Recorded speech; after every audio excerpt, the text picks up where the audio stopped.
The Legend of Steel Empire is a remake of an early 90s shoot-'em-up originally released in the 16-bit era on the Sega Genesis.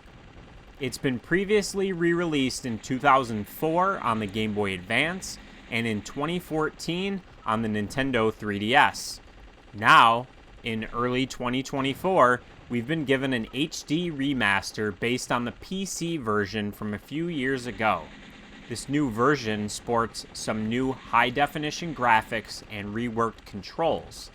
The Legend of Steel Empire is a fast-paced, steampunk-style shoot-'em-up set in a dystopian world where the Motorhead Empire has conquered nearly the entire planet. You'll take control of one of two aircrafts for your mission and can switch in between on the 7 different stages if you wish. There's a smaller, faster aircraft known as the Striker and a slower, bigger aircraft known as the Zeppelin.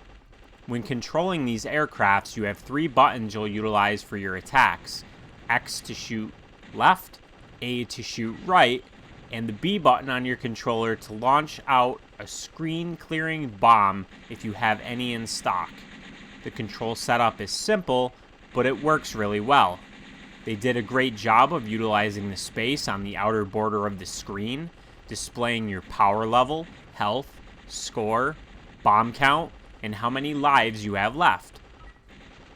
During gameplay, you will often find yourself being pincered from both sides of the screen as enemies attack you, which is when being able to shoot in 2 directions really comes in handy. Your aircraft will also drop small ground bombs below it in order to vanquish ground targets.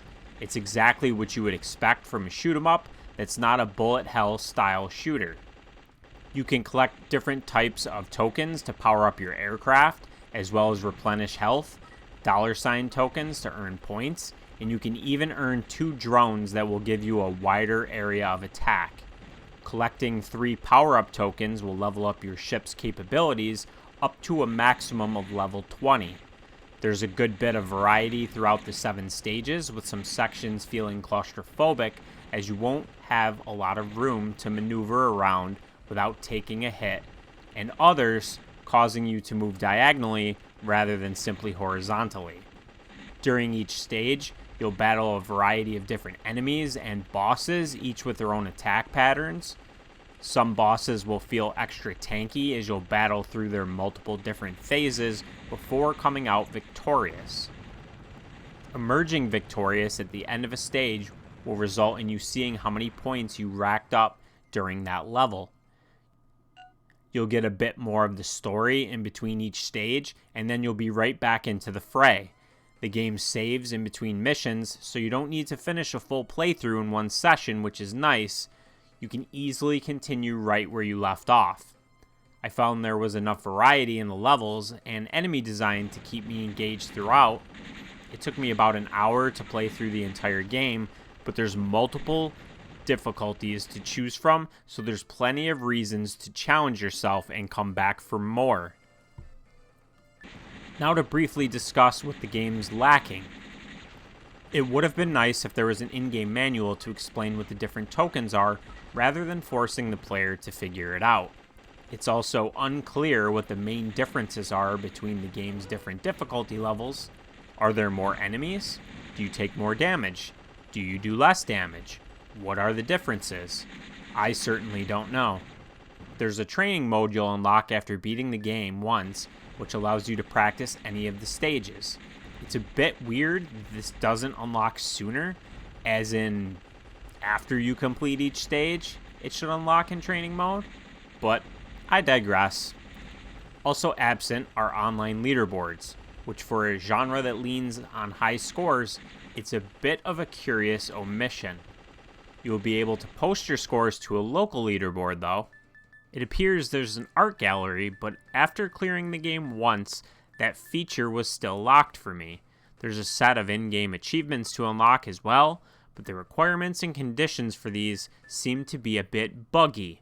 I unlocked some that I shouldn't have since I was on the wrong difficulty level, and others that I should have unlocked stayed locked after meeting their requirements.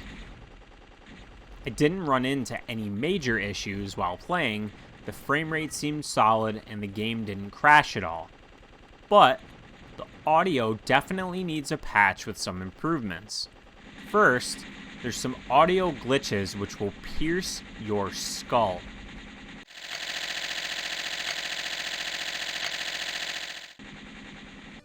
Next, the default audio levels are way too high, so make sure to turn those down. If you don't turn them down prior to playing, you won't be able to until you return back to the main menus, as the settings aren't available from the pause menu.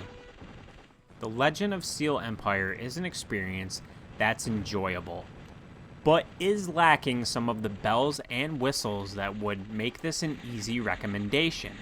If you enjoy shoot-'em-ups, especially ones in the more classic 90s style, then you'll definitely enjoy what's here. But if you were hoping for a lot of additional content or unlockables to justify what seems like a high price tag for the playtime, then you might find this outing disappointing. So in conclusion, if you're a fan of the original game, you'll enjoy this. If you're a fan of shoot-'em-ups, you'll enjoy this. But it's ultimately up to you to decide if the amount of content is worth the asking price or if it's better to wait for a sale.